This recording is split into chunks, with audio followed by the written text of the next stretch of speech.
नमस्कार, माझ्या चॅनलने मी स्वागत करतो. माझं नाव Nilesh Patil. Welcome to my new blog करायचं कारण काय, मी असं विषय नाही बरं का. आता दहा काढवलो आहे, दहा काढायचं नवीन चालू आहे. आता कडवा कुट्टी करावलो आहे आणि कडवा कुट्टी करत तुम्हाला तुमचं व्हिडिओ बनावं म्हणलं. कारण कालच एक बातमी बघितली बघा, तुम्हाला सांगतो. मंत्रिमंडळाचा एक निर्णय झाला, त्यामध्ये काय सांगितलं होतं की साखर कारखान्यांनी काय करायचं की प्रति टना मागं शेतकऱ्याचं 15 रुपये कट करायचं आणि ती मदत म्हणून कोणाला द्यायचं, तर पूरग्रस्त शेतकरी यांना त्यांना मदत म्हणून द्यायची. तर हा विषय असा आहे, ते शेतकऱ्याची माती शेतकरी डोळा कशी हाजं असं पक्क नियोजन म्हणजे कालचा झालेला निर्णय. तर बघा, आमचंच पैसे आम्हाला द्यायचं उलटं, हे असं धोरण आहे सरकारचं. नक्कीच मला काढतं, नक्की कमेंट करून सांगा. तर मी इथं वैरण तोडून घेतो, तर तुम्हाला आजच्या ब्लॉगने काय काय होते आणि कसं आहे, व्हिडिओ कुठं बघा, नक्की कमेंट करून सांगा. आणि व्हिडिओ असं काय बाबा मोठं रिझन नाही बरं का. व्हिडिओ करायचं हेच कारण होतं बाबा, तुम्हाला बोलावं, तुम्हाला पण कळू द्या की बाबा सरकार कुठे निर्णय घाला शेतकऱ्याविषयी, हा जो हेतू होता. आणि हेच जे निर्णय घेतला शेतकऱ्याविषयी 15% म्हणजे 15 रुपये किंमत करायची प्रति टना मागं. तुम्हाला कसं वाटतं, काय वाटतं ते नियम मला नक्की कमेंट सांगा.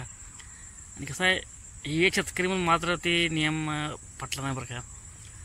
आणि कसं आहे, शेतकऱ्यांनी एक शेतकरी एकतर पावसानं मारायला, एवढा मोठा पाऊस पडला आहे, माती धुवून गेली आहे जमिनीची, उसाचं नुकसान झाले. तर आता ही प्रति टन 15 रुपये सरकारला जमा होतात म्हणल्यावर आणखीन आता चिंता वाढली आणखी. कारण शेतकऱ्याकडून घ्यायचं, शेतकऱ्याला द्यायचं, असं ही सरकारचं धोरण आहे. त्यामुळं जरा म्हणजे ही नियम तुम्हाला पटलाच नाही. तुम्हाला काय वाटतं काय कमेंट सांगा. आणि बघा ब्लॉग काय होतं. आणि ते आमचं म्हशी इले आणि पाऊस तर तुम्हाला होतो, पाणी किती वाहायला, कसं वाहायला, भरपूर पाणी वाहायला, एवढ्या गुडघ्या पाण्यातनं रोजचं येणं जाणं चालू आहे. आणि आणखी पंचनामा नाहीत, काय नाहीत बघा. ग्रामसेवक तलाठी काय म्हणतात, आम्हाला वाटतं आणखी आधी आले नाहीत, कुठलाही आधी आले नाहीत, काय नाही. मग जाऊन चौकशी केली, ग्रामसेवकला विचारलो, तलाठीला विचारलो, ते म्हणतात आणखी आमच्याकडे काय एवढा मोठा वरण आदेश आला नाही पंचनामा करायसाठी. ते म्हणतात आमच्यावर 45 मिलीमीटर पाऊस पडला आहे आणि आपण त्यात बसत नाव, असं त्यांचं म्हणणं येतं ग्रामसेवक तलाठ्याचं. मला ते किती टक्के पाऊस पाहिजे, काय ठेवायचे, शेतकऱ्या काय आपलं माहीत नसते. आणि ग्रामसेवक कसं असते, ग्रामसेवक तर सुट्टीवरच आहे. आणि तलाठी म्हणतो माझा डोळ्याचा प्रश्न झाले आणि मला काय एवढं मी सुट्टीवर आहे, मेडिकल सुट्टीवर आहे. त्यामुळे सगळं ती पंचनामा सगळं बट्ट्याबोळच आहे. त्या सरकार कुठं लक्ष देत नाही, काय नाही. मग आमदार साहेबांनी फोन केला की पंचनामा चालू करा, हे करा. त्याला तलाठी ग्रामसेवक काय म्हणते, ते आम्हाला वरून कुठला आदेश आला नाही. तर आता नेमकं वरून कुठला आदेश येणार हेच आता शेतकऱ्याला कळेना. पंचनामे तर कायच नाही. आणि कोणाच आमच्या गावात कमीत कमी 100-150 घरं पडले, ते पण पंचनामा नाहीत, काय नाहीत. किंवा ते अंगावर कुत्रे पिठ अशी करत आहे. सरकारचं धोरण अतिशय म्हणजे खराब झालं आहे. आणि नुसतं गोरगरिबाचा हाल शेतकऱ्यांनी केलेलं बघा, हे सरकारनं केलेलं आहे. गोरगरीब शेतकरी एवढं कष्ट करून, एवढं हे करून अन्न पिकवते, हे पिकवते, सरकारला ह्याला काही सुद्धा दखल नाही. सरकार फक्त आपल्या चैनीबाज आमदार खासदारांना रसद पुरवत आहे, ह्याविषयी दुसरं काही नाही. आणि सरकार अशा गोष्टीचा सल्ला देते, त्यामुळे ही अधिकाऱ्यांसुद्धा त्याचा फायदा उचलला. ती कुठलाही पंचनामा नाही, काय नाही. तुमच्या गावात नक्की कुठले पंचनामा व्हायला, कसं काय पंचनामा व्हायला, नक्की म्हणून सांगा. आणि आजच्या बघा, आजच्या ब्लॉग काय करतो तर तुम्हाला होतो पाणी कसं व्हायला, काय व्हायला.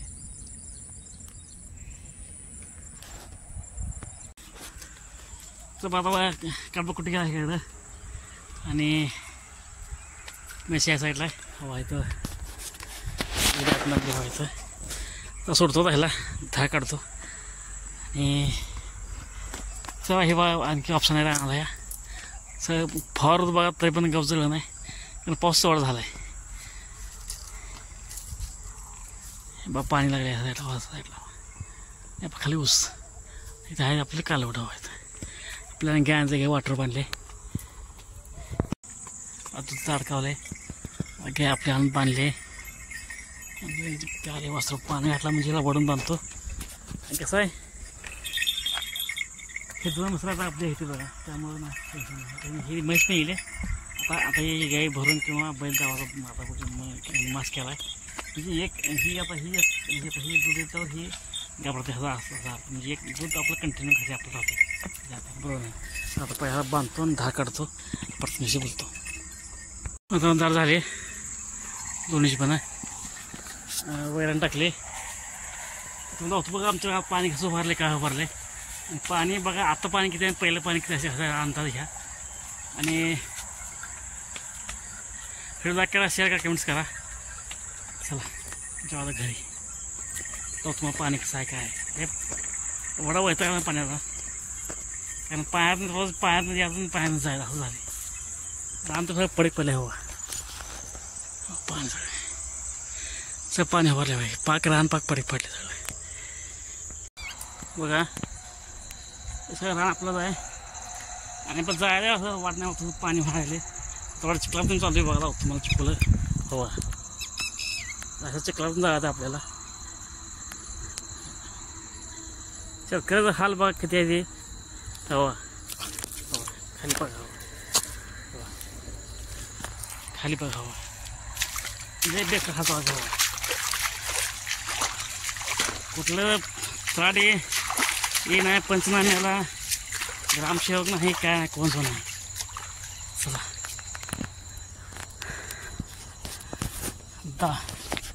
तुम्हाला पाणी किती व्हायला काय नाही आणि पाणी आहे फक्त आता एवढं पाणी आहे. पहिला किती पाणी असं अंदाज घ्या तुम्ही सर.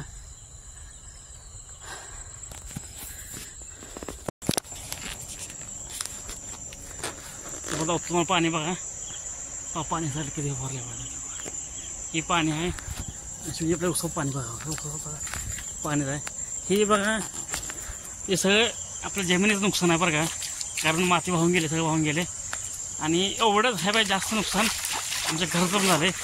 घरपासून सांगतो 4-5 घर पडले आणि ग्रामसेवक तर काय पंचनामा करायला नाही बघा. तर पाणी हवं कसं पाणी नुसतं पाणी आवाज आहे का हवं कसं आहे धबधब पडायला पाणी पडायला नाही.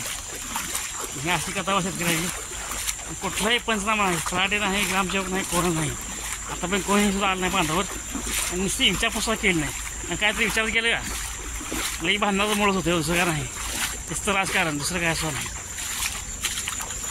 तर माझं हिरो कुठं बघा नक्की कोण सांगा तुमच्या गावात असं पंचनामा करायची का किंवा ही 15 रुपये कपात करायचा निर्णय आहे तुम्हाला मान्य आहे का अमान्य आहे हे नक्की कमेंट करून सांगा. आणि भेटूया उद्या अशा नवीन व्हिडिओमध्ये चॅनल सबस्क्राईब करायला विसरू नका. चला धन्यवाद.